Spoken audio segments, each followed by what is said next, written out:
मुंबईत बांधकामांच्या वेळेत बदलावाचा ठराव तर सकाळी 7 ते संध्याकाळी 7च्या वेळेस बांधकामास परवानगी देण्याची मागणी।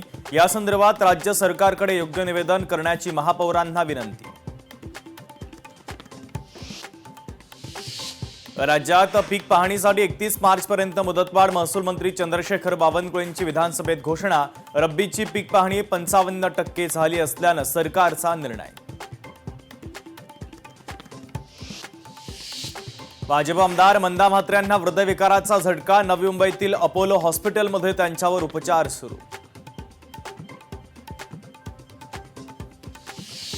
आखाती देशातील युद्धाच्या पार्श्वभूमीवर गॅस टंचाई। साताऱ्यातील होमगार्ड संरक्षणात गॅसचं वितरण तर सर्वच एजन्सी समोर रांगा।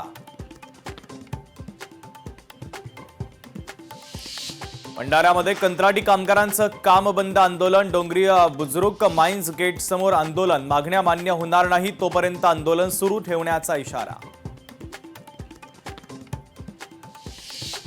वाशीमध्ये गॅस सिलेंडरसाठी नागरिकांची धावपळ। एजन्सीच्या समोर आज सकाळपासून लांबच लांब रांगा। कडक उन्हात महिलांपासून तर ज्येष्ठ नागरिकांपर्यंत सर्वच जण रांगांमध्ये उभे।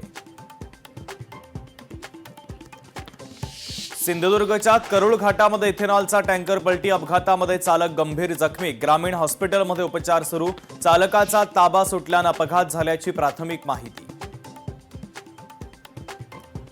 सिंधुदुर्गच्या कुडाळ एमआयडीसी मधील उद्योजकांवर संकट। व्यावसायिक गॅस पुरवठा अचानक खंडित तर एमआयडीसी मधील जवळपास 150 उद्योगांना मोठा फटका।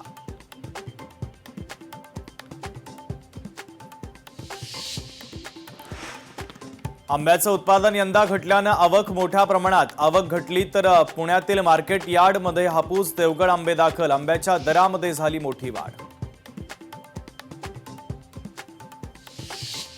यवतमाळच्या वणीमध्ये गॅस सिलेंडर घेण्यासाठी रांगा। नागरिकांची सकाळपासूनच गॅस एजन्सीच्या बाहेर गर्दी। वणीच्या गॅस एजन्सीवर नागरिकांच्या रांगा।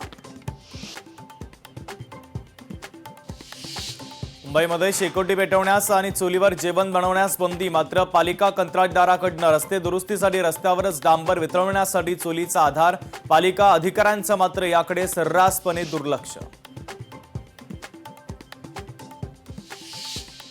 यवतमाळमध्ये उघड्या रोहित्रांमुळे नागरिकांच्या जीवाला धोका। संबंधित महावितरण कंपनीकडून दुर्लक्ष होत असल्याचा आरोप। तत्काळ कारवाईची नागरिकांची मागणी। नागपूरमध्ये लॉयन ऑटो रिक्षा संघटनेच्या वतीने आंदोलन। एलपीजी इंधन दरवाढीमुळे ऑटो चालकांना फटका। रिक्षा चालक आंदोलनामध्ये सहभागी। युद्धाचा परिणाम आता घर बांधणी साहित्यावर देखील। गॅस सिलेंडरच्या टंचाईमुळे टाईल निर्मिती करणारे अनेक कारखाने ठप्प। टाईलचे दर प्रति स्क्वेअर फूट 3 रुपयांनी महाग झाल्याची माहिती।